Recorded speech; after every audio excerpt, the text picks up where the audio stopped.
데살로니가전서 1장 10절 말씀 다 같이 한 목소리로 받들어 읽도록 하겠습니다. 또 죽은 자들 가운데서 다시 살리신 그의 아들이 하늘로부터 강림하실 것을 너희가 어떻게 기다리는지를 말하니 이는 장래의 노하심에서 우리를 건지시는 예수시니라. 아멘. 우리가 이 하나님의 진노하심과 관련해서 하나님께서 그 어떻게 그 진노하심에 따라서 예수 그리스도를 통해서 우리를 구원하시는지 그 하나님의 역사에 대해서 살펴보고자 합니다. 그래서 이 하나님의 진노는 우리가 배워야 할 또 본받아야 될 하나님의 거룩한 정서의 역사입니다.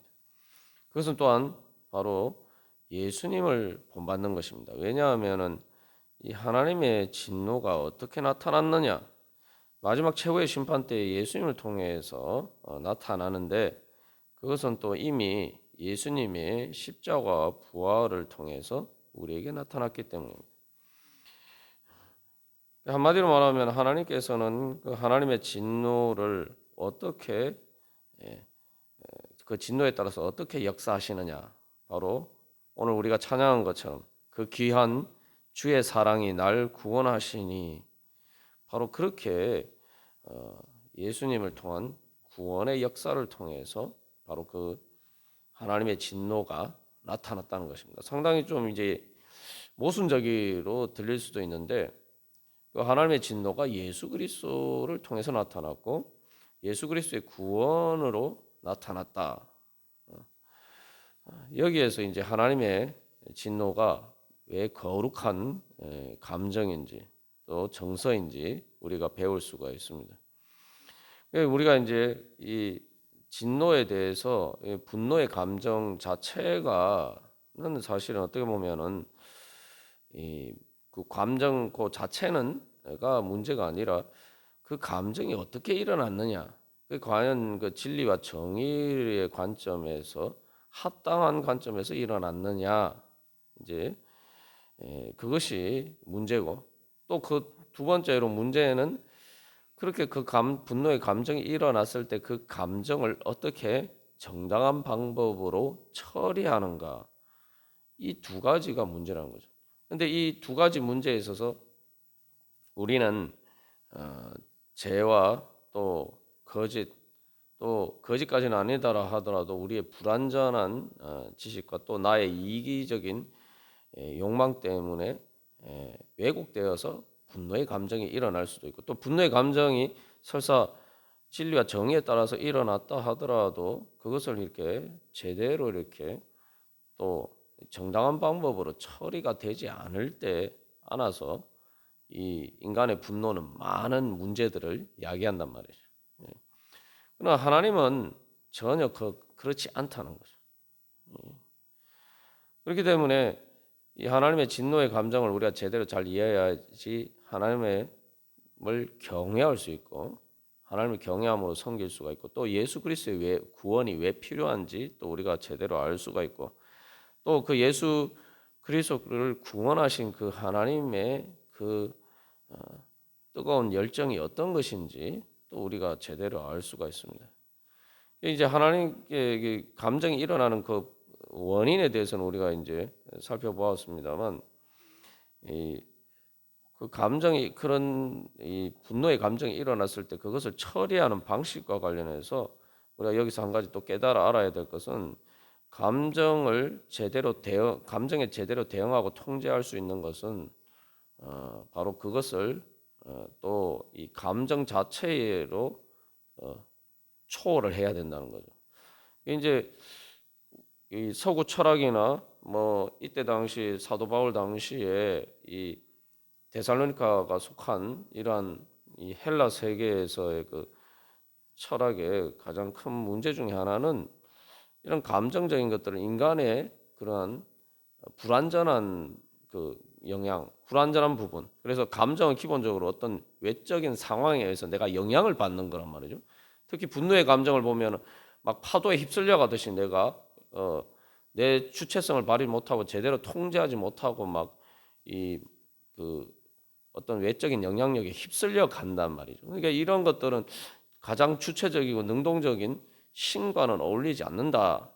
그렇기 때문에 그런 모든 감정을 초월하는 이성적인 것이 더 신적인 것이다. 이제 이렇게 생각한단 말이에요. 그러게 이제 점점 발전되면 우리 어제 나눈 것처럼 이실론처럼 하나님은 신인은 모든 그러한 감정을 초월하는데 이 감정을 초월한다는 것이 결국은 감정을 없애는 방식, 감정을 죽이는 방식. 그래서 말 그대로 감정 자체가 없는 결국 이제 움직이지 않는 그러한 것들이 가장 이상적인 것으로 이해가 됐단 말이에요. 움직이지 않는다는 게 뭐냐면은 외적인 영향력이 어떤 것들이 있어도 거기에 전혀 내가 영향을 받지 않고 움직이지 않는다. 말 그대로 평안함을 유지하는 것. 응? 이제 그것이 가장 이상적이라고 생각해요. 그러다 보니까 이게 감정 자체를 초월한다는 것은 감정을 말 그대로 감정이 없어야 되는 거예요. 그러다 보면 결국 이제 이신론이 무신론으로 간 것처럼 결국 살아 역사하시는 하나님을 부인하게 되는 그런 무신론에까지 결국은 이르게 됩니다. 여기서 우리가 이제 인간의 감정이라는 것을 우리가 제대로 통제를 하지 못하다 보니까 제대로 통제하지 못하는 건 내가 내 자신을 제대로 통제하지 못할 때 분노의 감정이 일어난다. 이제 우리가 이런 것만 알기 때문에 이 하나님의 거룩한 감정 정서로서의 하나님의 진노를 제대로 이해를 못하는 거죠. 그래서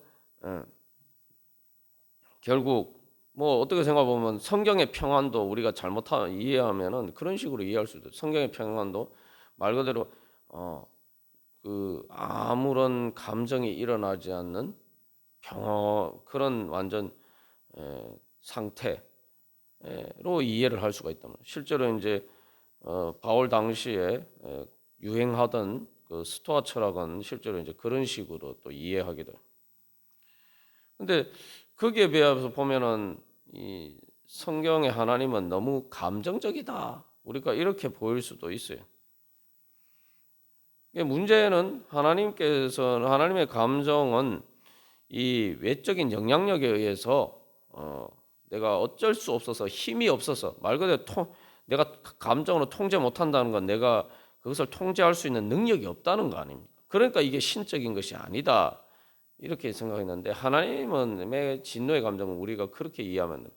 하나님의 진노의 감정은 하나님이 통제를 못하셔서 수동적으로 그것을 당하는 것이 아니라 하나님의 진노의 감정은 오히려 적극적으로 그러한 하나님의 진노를 불러일으키는 그 상황을 하나님의 주권과 그 지혜와 능력으로 그 모든 상황들을 다스리시는 그러한 방식으로 나타난단 말이죠. 그리고 하나님이 그러한 어떤 상황에 대해서 그렇게 진노하신다 이렇게 얘기할 때도 말 그대로 그 외적인 영향력에 의해서 하나님이 압도당하시는 것이 아니라 그게 휩쓸려 가는 것이 아니고 하나님은 바로 그것을 그 가운데에서 하나님의 거룩한 사랑을 그것을 통해서 표현하시는 거죠. 그러니까 하나님은 한마디로 말하면은 하나님이 왜 진노하시느냐? 하나님의 정의에 어긋나는 그런 죄와 불의 때문에 진노하시는데 더 근본적인 사실은 하나님의 거기서 일어난 하나님의 진노의 감정의 더 깊은 뿌리는 하나님께서는 우리를 사랑하시기 때문이에요. 그래서 이제 그 구약 성경에서는 그것을 하나님이 질투하시는 하나님입니다. 그런데 그 질투라는 것이 이제 사랑의 감정이 표현되는 방식을 이야기하는 거예요. 다시 말하면 하나님의 사랑이 이루어지지 못하도록 방해하는 그 죄와 불의의 악한 것을 때문에 하나님께서는 거기에 대해서는 하나님의 사랑이 그 죄와 불의에 대해서는 이 진노하심으로 나타나고 그리고 그 죄와 불의 때문에 고통당하고 또 죄의 종이 된 하나님의 백성과 사람들에 대해서는 그것을 구원하시고자 하는 열정으로 나타나는 거예요. 그러니까 하나님께서는 하나님의 그 진노는 결국 그 모든 하나님의 역사와 주권과 하나님의 정의와 사랑을 방해하는 그 장애물을 제거하시고 오히려 그것을 하나님께서 통제하시고 다스리는 그러한 방식으로 나타나는 것입니다. 그것이 이제 우리의 인간의 분노와 가장 결정적인 차이죠. 그러니까 오히려 하나님께서 진노하신다 이러면은 바로 하나님의 역사가 나타나는 거예요. 그러니까 그 하나님의 역사가 우리에게는 우리를 구원하시는 하나님의 능력으로, 은혜로 나타나는 것이죠. 그래서 여기서 이제 하나님의 진노는 어떻게 보면 인간의 분노처럼 상당히 수동적인 것처럼 보이기도 하지만, 그러나 하나님의 진노는 예수 그리스도를 통해서 나타난다. 예수님을 통해서 나타나요. 예수님의 십자가 부활 사건을 통해서 나타나는데, 그리고 그것이 또 마지막 예수님 재림 때에는 우리를 구원하시고 죄와 불의를 완전히 멸하시는 그런 하나님의 진노와 구원으로 또 나타납니다. 그렇기 때문에 그 어떻게 보면 가장 수동적인 것처럼 보이는 그러한 인간의 분노의 감정이지만, 그러나 하나님의 진노는 가장 수동적인 것처럼 보이지만 실제로는 가장 능동적인 하나님의 주체적인 역사, 사랑의 역사로 나타난 것입니다. 이제 우리가 여기서 그 하나님의 진노와 관련해서 이 진노의 감정의 특징을 우리가 이제 앞에서도 살펴보는데 다시 한번 정리해 보면, 첫 번째로 그것은 하나님 진노에 따라서는 하나님의 진노라는 것은 반드시 그에 따른 하나님의 역사가 나타난다는 거예요. 그러니까 죄와 불의를 보고 하나님 그냥 가만히 계실 수가 없다는 거예요.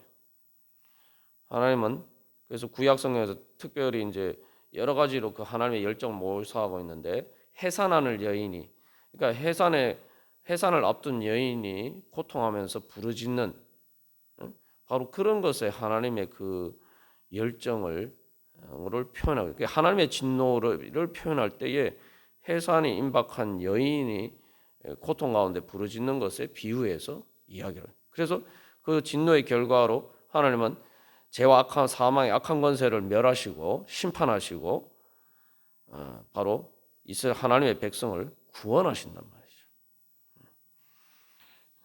그래서 어떻게 보면 이제 우리가 구약의 선지서들을 보면은 구약의 선지자들은 말 그대로 평안하고 마치 이렇게 이 세상과 고통받는 세상과 동떨어져서 자기만의 어떤 평안함을 유지하는 이런 모습을 보이지 않고, 오히려 우리가 예레미야서 말씀을 통해서 주일 설교 때 또 자세하게 살펴본 것처럼 구약의 그 선지자들은 바로 세상의 죄와 사망의 권세 가운데 고통받는 그러한 하나님의 백성을 보고 가장 슬퍼하고 그 고통에 누구보다 그 고통을 당하는 당사자들보다 더 고통스러워하고, 그래서 공감하고, 그래서 하나님께 부르짖는, 어떻게 보면 가장 열정적인 그러한 모습으로 나타납니다. 그래서 대표적인 예레미야 선지자를 그래서 눈물의 선지자라고 얘기해요.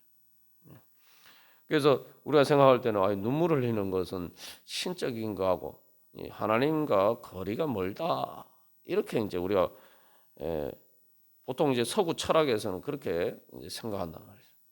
그러나 구약에서 나타난 하나님은 예레미야 선지자를 통해서 말씀하신 것처럼 하나님의 백성의 고난을 보시고 마음 아파하시면서, 그리고 그렇게 만든 그 문제가 되는 죄와 악한 권세에 대해서 하나님 진노하시면서, 그리고 그 하나님의 백성을 불쌍히 여기셔서 밤낮으로 끊이지 않고 눈물을 흘리시는 그런 하나님으로 나타나요. 그래서 용사처럼 일어나서 구원하시기 위해서 그 의를 정의와 진리와 정의를 실현하시기 위해서 역사하시는 고군분투하시는 바로 그런 하나님으로 나타납니다. 그게 바로 이제 그 구약에서 나타난 그런 하나님의 모습이 바로 예수님을 통해서 가장 결정적으로 또 완전하게 나타났죠. 그래서 하나님의 진노하신다 이렇게 얘기하면 하나님은 거기에 대해서 반드시 역사하시고 하나님의 뜻을 이루신다. 우리가 그렇게 이해를 해요. 그래서 우리가 인간도 특히 분노의 감정 중에서도 제일 강한 감정이잖아요. 제일 강하다는 것은 그 어떤 자기의 인간의 행동을 마치 폭풍처럼 휩쓸어서 그 반드시 행동으로 표현된다. 행동으로 표현되지 않으면 견딜 수 없다. 하나님도 그러한 우리의 죄와 불의와 그리고 또 우리의 그런 고통을 보시고 하나님 무심하시지 않고 무관심하시지 않고 출애굽기에서 하나님께서 이스라엘 백성들을 구원하시기 위해서 찾아서 내려오신 것처럼 그렇게 또 예수님을 통해서 우리를 직접 찾아오신 것처럼 바로 그 문제에 대해서 직접 개입하신겠다. 그게 바로 하나님의 진노. 하나님께서 절대 그대로 내버려 두지 아니하시고 하나님께서 진노하셔서 직접 내려오셔서 그 문제를 처리하시겠다. 하나님의 주권을 나타내시겠다. 이제 그게 바로 하나님의 진노입니다. 그렇기 때문에 이 하나님의 진노는 감정이라는 부분으로서 감정은 이제 움직인다는 그런 영어로도 이모션이라는 단어처럼 그 모션이라고 되어 있죠. 그래서 이 움직인다 이제 이런 표현으로는 부족한 부분이 있어요. 그래서 이제 수동적으로 움직이는 것이 아니라 하나님께서 능동적으로 역사하시는 움직임인데 단순한 그런 움직임이 아니라 살아 역사하시는 그런 하나님의 역사는 이제 바로 어떤 그 모든 상황 자체를 분위기 자체를 완전히 변화시키는 그러한 하나님의 역사로 나타납니다.